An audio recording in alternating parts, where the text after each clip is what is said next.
Never show weakness. That's the heart of Gaman, the Japanese rule to endure silently. It sounds noble. It also quietly destroys your sleep, your relationships, and your decision-making. Watch now to see the scariest way this rule controls you. The 3 signs you're trapped, and one simple move to get your voice back. No fluff. A tiny joke, a little complaining won't kill you, but staying silent just might. Gaman, the quiet autopilot that breaks or builds you. In cultures that prize endurance and social harmony, people often suppress personal needs to avoid burdening others. The Japanese term for that disciplined silence is gaman, steady, patient perseverance that keeps a face calm while the heart races. It shows up as a worker staying late without complaint, a caregiver swallowing exhaustion to provide steady care, or a neighbor staying composed during chaos so others don't panic. Clear and simple, powerful but risky. Emotional suppression is not neutral. Research links chronic suppression to higher stress responses, poorer mood, and weakened resilience over time. The body pays attention even when the mouth doesn't. Small, persistent tensions become a background hum that turns into anxiety, sleep problems, or burnout. Think of it as polite apocalypse management. Calm on the surface, engines overheating underneath. People who use Gaman as a deliberate strategy sometimes perform feats of endurance. Those who use it as a default coping mechanism often pay later. There's a bright side. When chosen consciously, Gaman builds discipline, social trust, and the ability to complete long, difficult tasks. Students who delay distractions to finish a thesis. Emergency responders who stay composed to coordinate rescue. Athletes who tolerate discomfort to hit peak performance.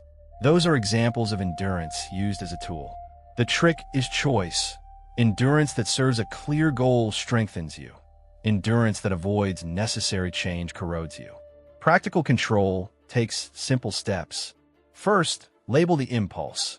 Ask yourself whether you're choosing to endure or merely avoiding conflict. Short pause, then decide. Use micro-releases, a 5-minute walk, a private vent to a trusted friend, a brief journal note, to offload pressure without collapsing composure.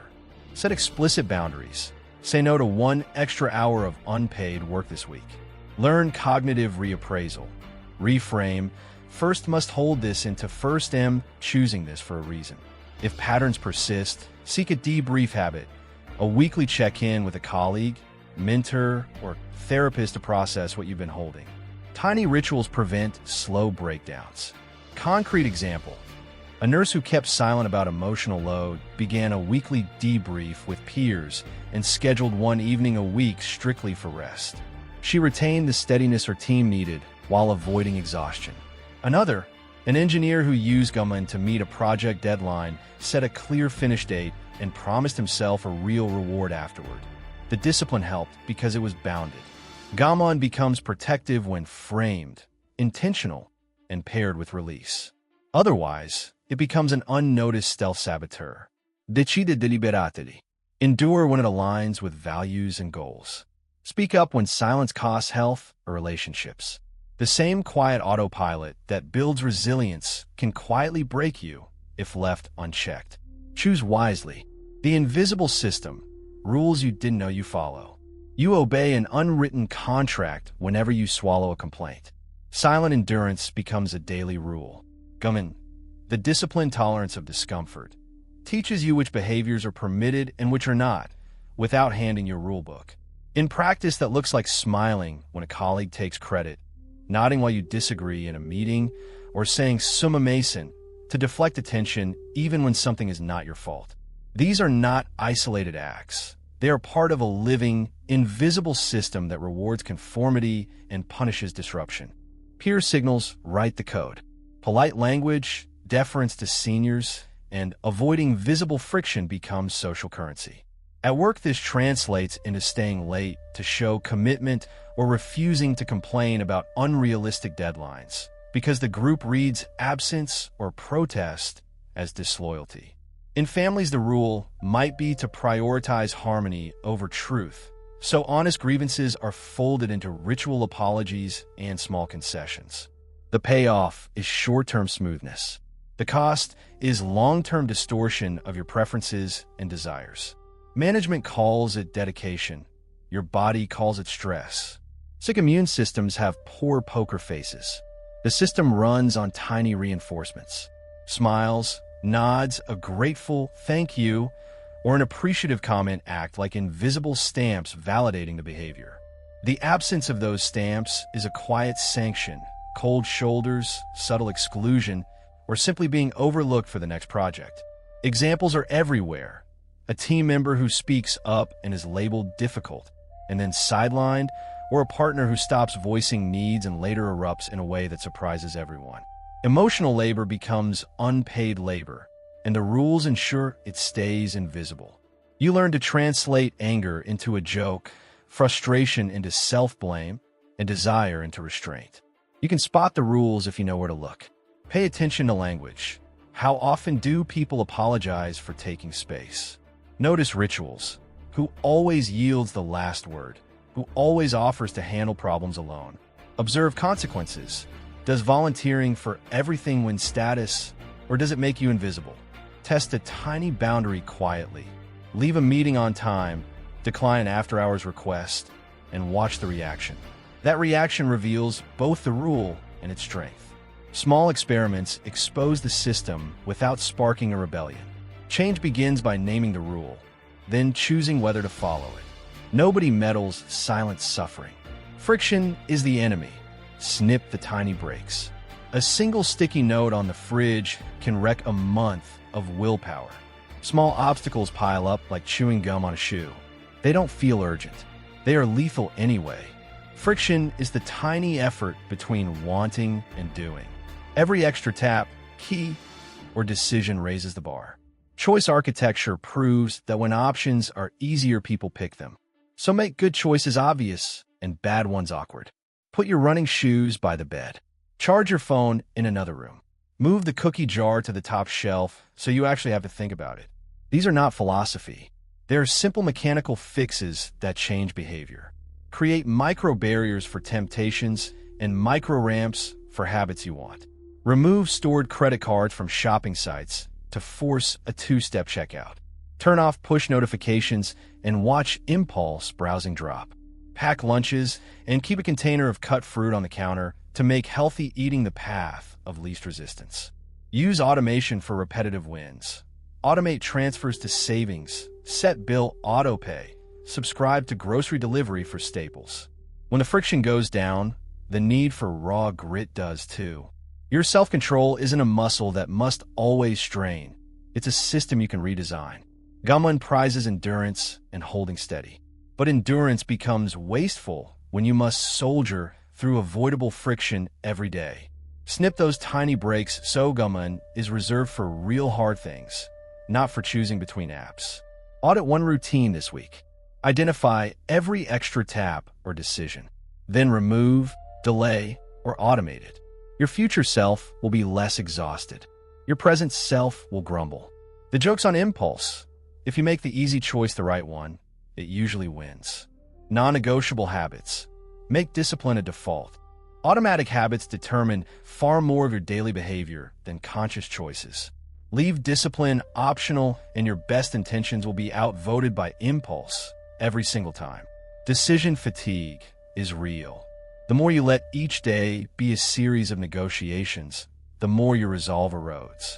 Make one choice once, and you remove hundreds of tiny battles. It feels like magic. It's mostly engineering. Build rules that don't beg for permission. Use implementation intentions. Simple if-then statements that remove ambiguity. If the alarm rings, then first put my shoes on and step outside. If first sit at my desk, then first open the same document first. Link new actions to existing cues. Habit stacking works. After you brush your teeth, do 2 minutes of planning. After you pour your morning coffee, write one sentence. Little chains create unbreakable routines. No negotiations needed. No drama. Less moralizing, more structure. Sorry, willpower, you're unemployed. Design your environment to enforce the choice. Put your phone in another room at night, so checking it requires effort. Keep running shoes visible and by the door. Prep lunches and lay out workout clothes the night before. Remove the spoon from the cookie jar, or better yet, don't keep the jar on the counter. Small frictions kill impulse. Small assists promote habit. Automate payments, calendar blocks, and recurring grocery orders to shrink the space where excuses can grow. Treat these actions like appointments with someone who expects you to show up. Protect the core rituals, sleep timing, a start of work ritual, a wind-down routine, and label them non-negotiable. Call them appointments with yourself and honor them the way you honor a client or a family member. Use accountability that stings. Tell a friend or post a commitment where people will notice. Track streaks for the ego boost. Seeing a chain intact changes behavior more than a pep talk ever will. When a lapse happens, analyze the trigger, fix the environment, and restart immediately. Shame is wasted energy. Curiosity is useful. Discipline becomes default when choices are carrots or walls, not ongoing debates. Make the good option the easy option. Make the bad option inconvenient. Over time, identity shifts quietly. You stop negotiating with yourself and start living by the rules you set. It's not noble, it's practical. And yes, it's way less dramatic than a motivational speech, but it works. Collapse-proof identity. Act like the person you refuse to lose. Stress hijacks identity. Cortisol narrows attention and pushes you into default scripts, usually the weakest ones. When pressure spikes, people stop being who they intend to be and become whoever their habits most easily produce. That gap is lethal for self-control. It explains why calm people suddenly scream during family fights, why steady workers implode under tight deadlines, and why recovery plans fail the first night home from treatment. Anchor the person you refuse to lose in actionable behaviors, not vague promises. Decide the exact moves you will make when threatened. Speak slowly, breathe twice, step back, read a 3-word cue aloud. Rehearse those moves until muscle memory takes over. Firefighter training and surgical simulation use the same logic. Repeat critical actions until reflex replaces panic. Athletes use visualization to prime precise movements. You can prime precise moral moves. Implementation intentions work here. Form simple if-then plans like if first hear yelling, then first will lower my voice and count to 5. Short sentence. Powerful habit. Make identity public and specific. Announce one title to one trusted person. First, I'm the parent who listens first, and ask that person to call you out when you slip. Accountability shrinks the space where collapse can hide. Create physical cues. A bracelet, a sticky note on the mirror, a wallet card with 3 words that define the role you refuse to lose. Emergency scripts help too. Pilots use checklists. So can you. Write the exact 3 sentences to say when you feel cornered and practice them in the mirror. Yes, practice looking brave. No cape required. Build micro-routines that protect your core. Morning rituals, pre-sleep reviews, short deliberate pauses before decisions. These are identity maintenance, not fluff. Small wins matter. They stack into consistency. Use role modeling as rehearsal. Act like the calm partner, the disciplined leader, the sober friend, even when you don't feel it. Behavioral activation changes mood by changing action. It's practical. It's steady. It works. Plan for collapse anyway. Script fallback behaviors that require less willpower. Physical removal from the trigger. A timed breathing app. A pre-agreed escape word with an ally. When the brain is taxed, simpler plans win. Keep redundancy. Multiple cues. Multiple supports. Treat identity like a distributed system, not a single hero. Close the gap between aspiration and action with concrete rituals, public commitments, and practiced emergency moves. Focus on 3 core behaviors you will always default to and train them daily. Emotions will still come. They will still sting. But you'll have a trained self waiting, ready, practiced, and refusal-proof. Short-circuit willpower. Kill the motivation trap. Motivation is volatile. It spikes and then vanishes. You feel pumped at dawn, and then 3 emails later, the plan dies. That collapse is not weakness. is biology and context. Relying on a mood to do hard work is a trap that guarantees failure more often than success. Short-circuiting willpower means changing the setup so motivation is optional. Remove friction instead of begging for grit. Put healthy food in clear containers at eye level and hide junk in opaque bags. Charge your phone in another room and use website blockers during work blocks. Make the desired action the easiest path in front of you. When the cue is obvious, the choice becomes almost automatic. Small changes in your environment produce outsized results. Use micro-commitments to avoid the motivation cliff. Promise one tiny, non-negotiable step that feels absurdly simple. Tie behaviors to existing routines. After brushing your teeth, write one sentence. When you sit for coffee, stretch for 1-2 breath pause. If the task is truly unavoidable and trivial, the resistance rarely shows up. That's not magic. It's strategy. And yes, you might end up doing more than that one sentence. Shocking, first no. Lock in consequences and rewards ahead of time. Automate savings so you never feel like transferring money. Schedule writing sessions in your calendar and treat them like meetings with a boss you respect. Use commitment apps or public accountability when money, pride, or a friend's judgment increases the cost of quitting. People follow through far more reliably when the cost of backing out is real and immediate. Pair work with pleasure to make discipline less lonely. Only listen to your favorite podcast while folding laundry or only drink your best tea during study sessions. The technique is simple. Make the thing you want a reward for the thing you need. It's called temptation bundling, and it converts fleeting motivation into a reliable nudge. Plan exact responses to temptation before it hits.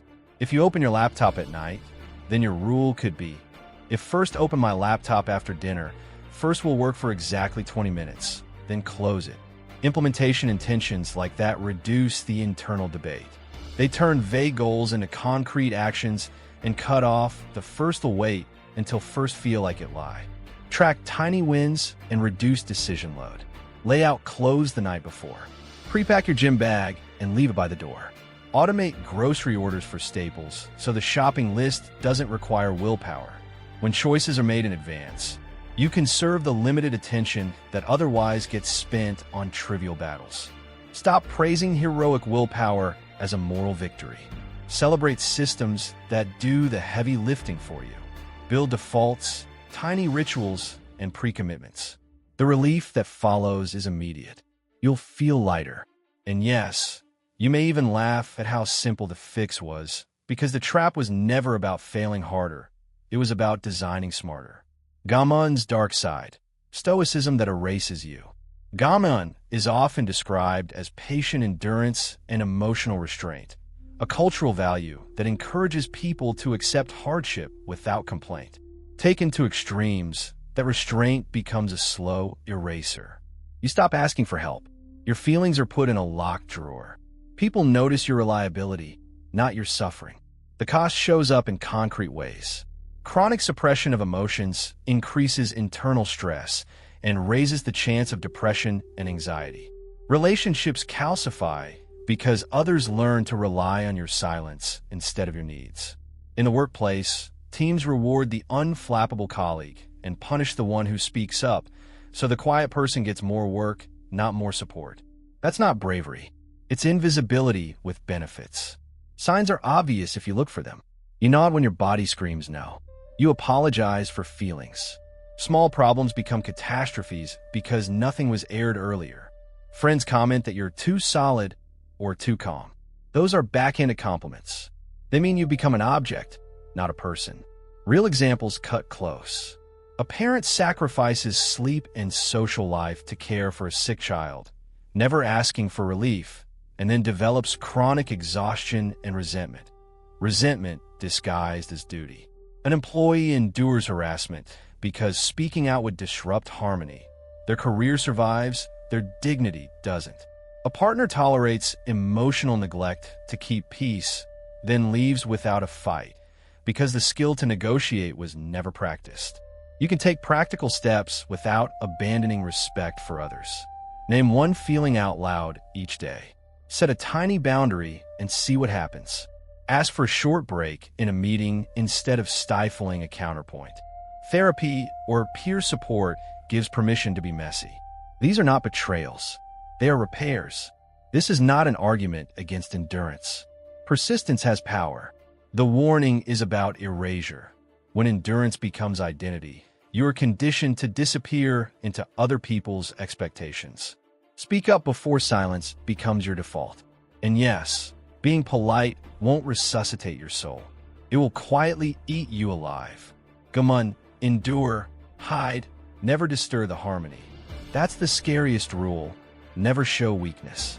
Short-term respect, long-term burnout. You learned to swallow your needs. You stayed polite. You lost pieces of yourself. Name the feeling. Speak to one safe person. Set a tiny boundary today. Small acts stack into survival. First VE been there. You're not alone. That ache under your calm is valid. If this hit home, like, subscribe, and drop a short moment you'll admit only to this video. More coming. How to balance Gaman with real self-care, quick rituals, and honest stories. Yes, samurai sometimes need a therapist. Change is possible. Start with one honest breath.